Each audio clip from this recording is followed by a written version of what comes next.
Hey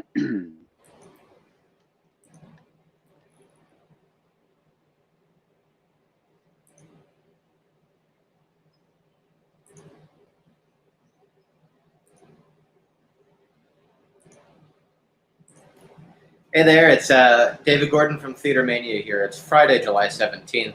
I'm here with Harry Lloyd, star of Brave New World on the new streaming network Peacock, which I did not know was free to sign up for, which is really cool.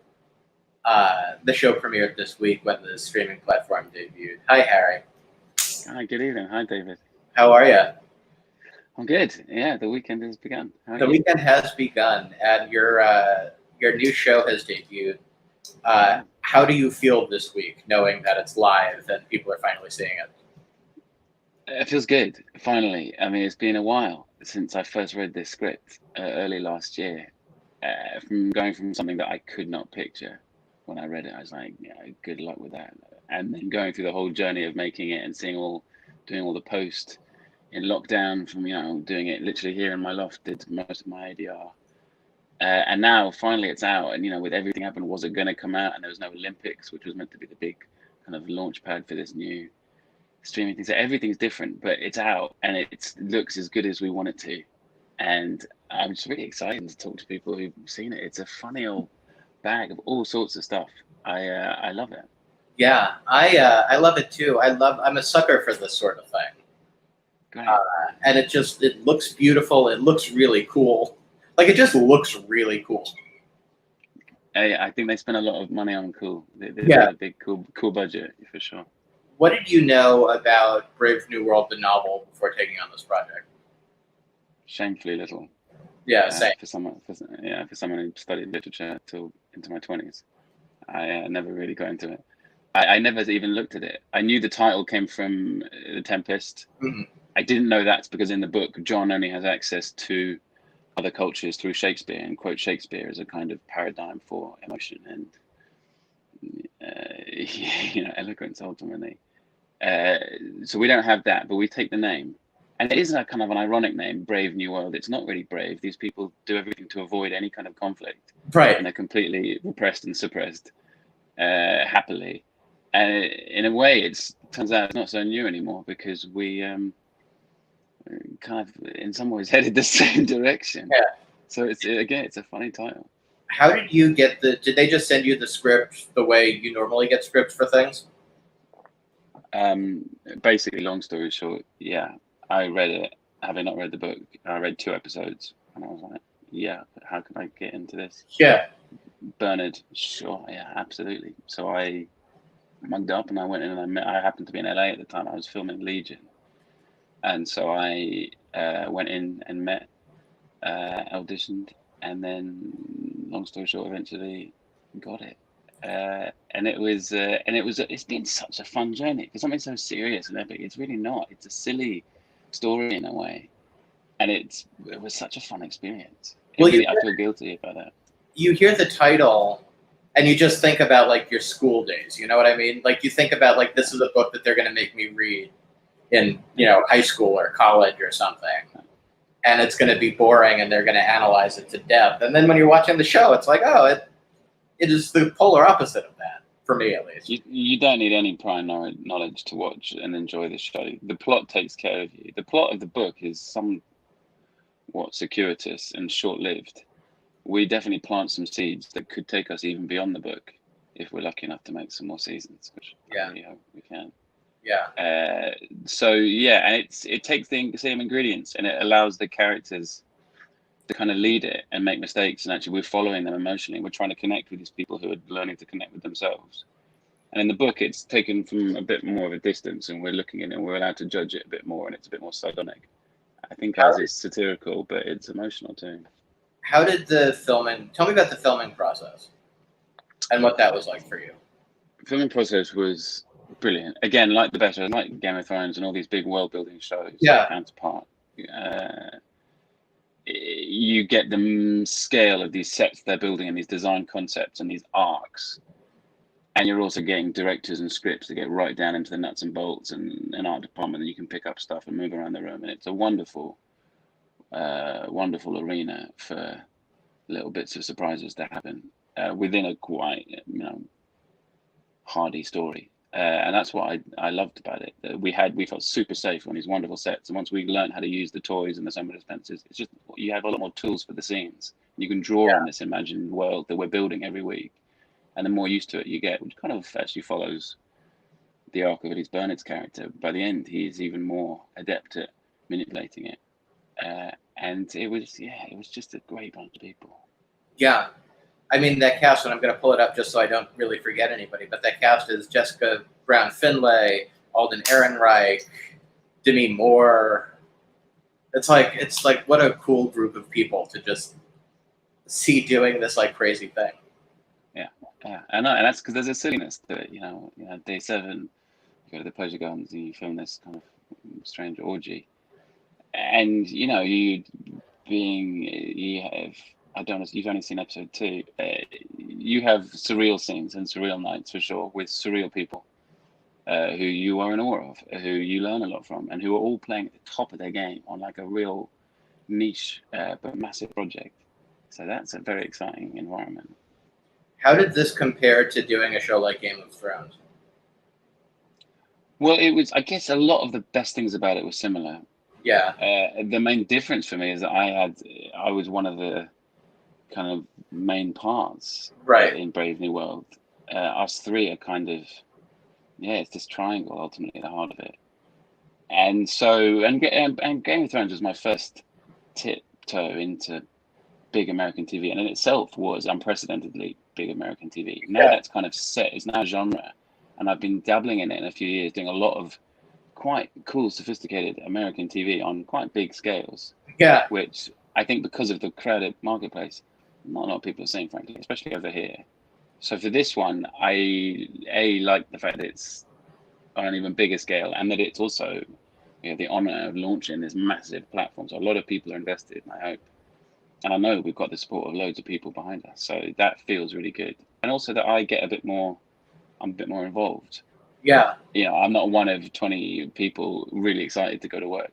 Right. I'm extremely excited to go to work, but I'm also talking to members of other departments, and you have discussions about bigger things, and it's nice people listen to you.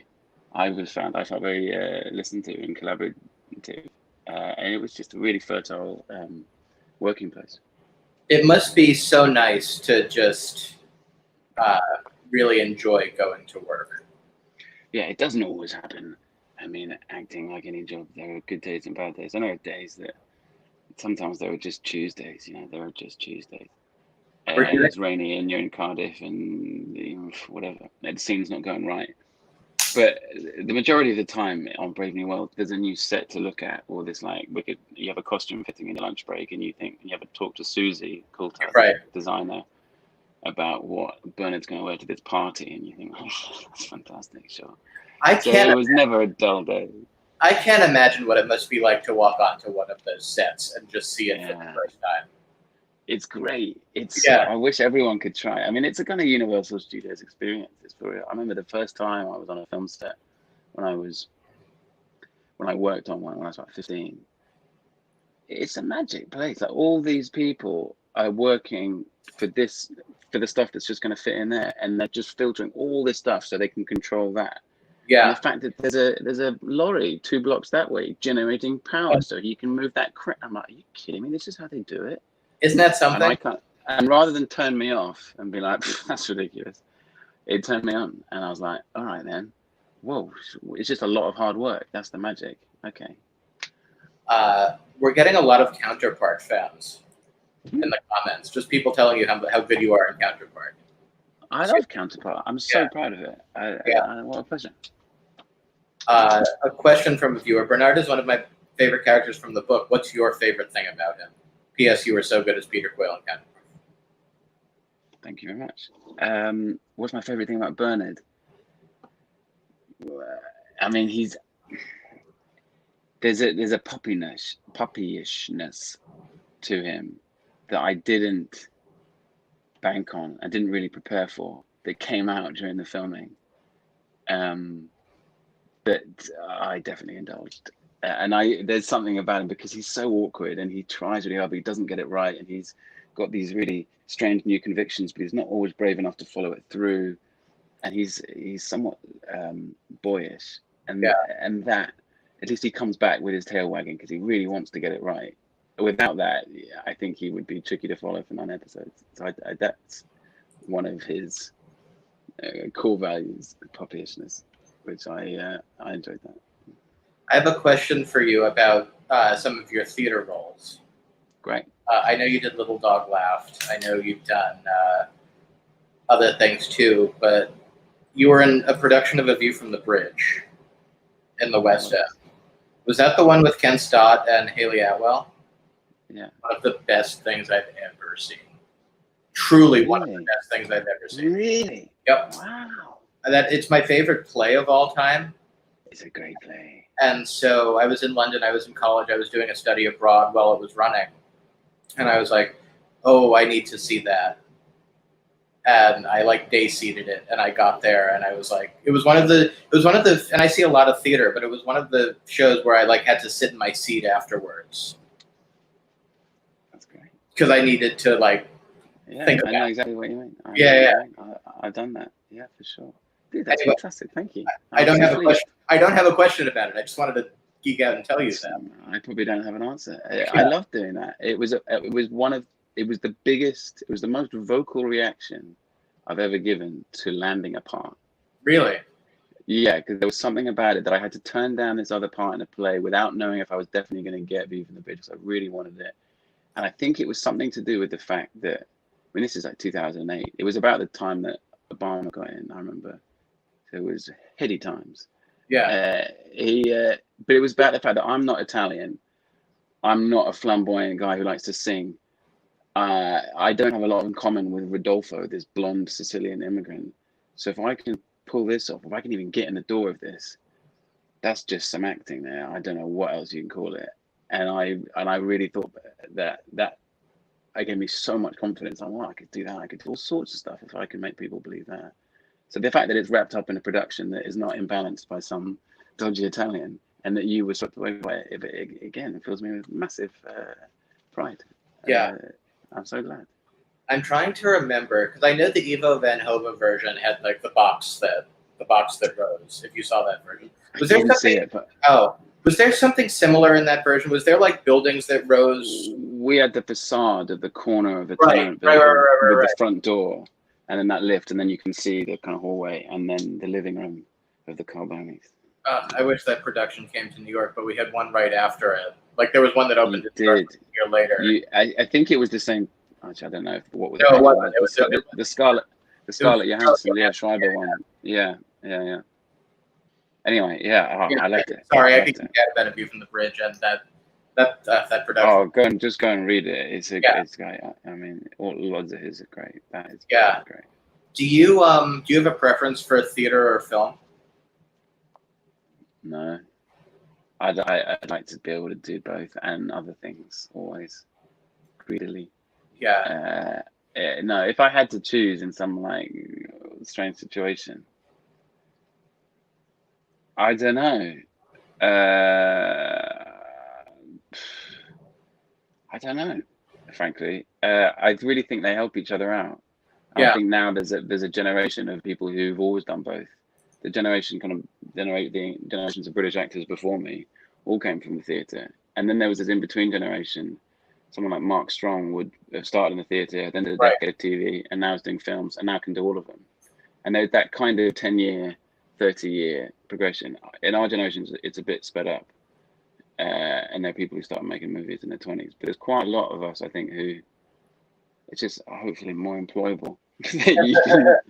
You can, I'll do a radio play, I'll do an audio book, I'll do a video game, Harry Lloyd. There are a lot of people now commenting that they want you to do more theater. Yes, sweet. Well, actually, I'm kind of revisiting something I did. I did a one-man play that I adapted with this great French theatre director from Dostoevsky's book Notes from Underground. Right, yeah. And it's this crazy whirlwind. Ultimately, we performed it all over Paris, and then we opened a new theatre in London with it. And then we were talking about in lockdown, we were just talking about working together again. the idea of separating yourself from society and what happens when you don't have contact anymore, we thought was kind of quite an interesting time to explore that. I was going to So, say, I think it's yeah, time to talk about that. yeah, we in this very loft, we started throwing it around a little bit and filming it and seeing how that would work. Oh, that's I just yesterday came up with a new kind of concept way of doing it. So there might be something that we can film and then stream. I don't know, we'll figure it out. But also the play I was doing when COVID hit, we were 2 days from opening. Yeah, what were you in? The Dumb Waiter at the Hampstead Theatre. Right. Phil Jackson. It was. I did 4 weeks of like wonderful rehearsal in a two-hander play in a single room for this 50-minute play. It was beautiful. And then they built the set, and then it's still there. I know there's so much of it. There's so much. There was just an announcement today about theatres in London potentially opening in August. So I haven't heard anything. So good luck. Yeah, we'll see. Yeah. We'll see. I just have this vision of all of these like sets sitting there in empty theaters waiting for people to be on them. Yeah, waiting for some clever photographer to go and do a nice coffee table book. Yeah, they're just sitting there. A question from a viewer: what would you miss from today's London if you lived in New London from the show? My family, first of all. Yeah.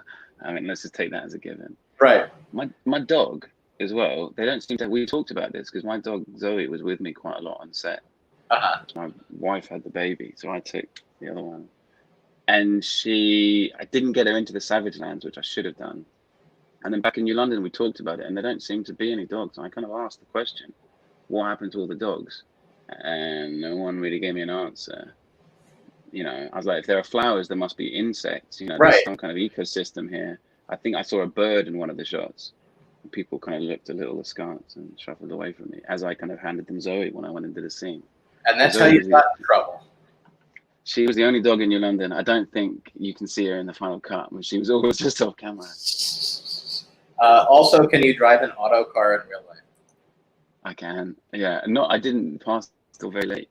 And the reason I passed, in all honesty, was because I booked my test for the morning, the same time as William and Kate's wedding. And the whole of England is watching TV, so the roads were empty. And I just slipped around, and then we finished the test early. It was super easy. There was no traffic, and then I went home and watched it on catch up. That's awesome. How old is your? You said you had a baby. She's about to be 2. Oh, congratulations! What is that? Congratulations on surviving quarantine with a toddler. There's been moments, but ultimately, actually, it's kept you very sane to live with someone who doesn't know anything about it. Yeah. Yeah. It must be nice to be with someone who just sees the world in a way that's not like falling apart. Yeah, she sees mum and dad more, which she did for a long time. Yeah. And we thought that she would then be very clingy for the rest of her life. But as soon as London began to lift and she saw other people that she knows, she was so happy. So I think we're all right. Well, Harry, it's very nice to see you. Thank you for talking to me. No, thank you, David. It's been really fun. It's been really fun. Yeah, thank you for your time. Thanks, everybody, for watching. Have a great weekend, everybody. Take care. You too. Bye-bye.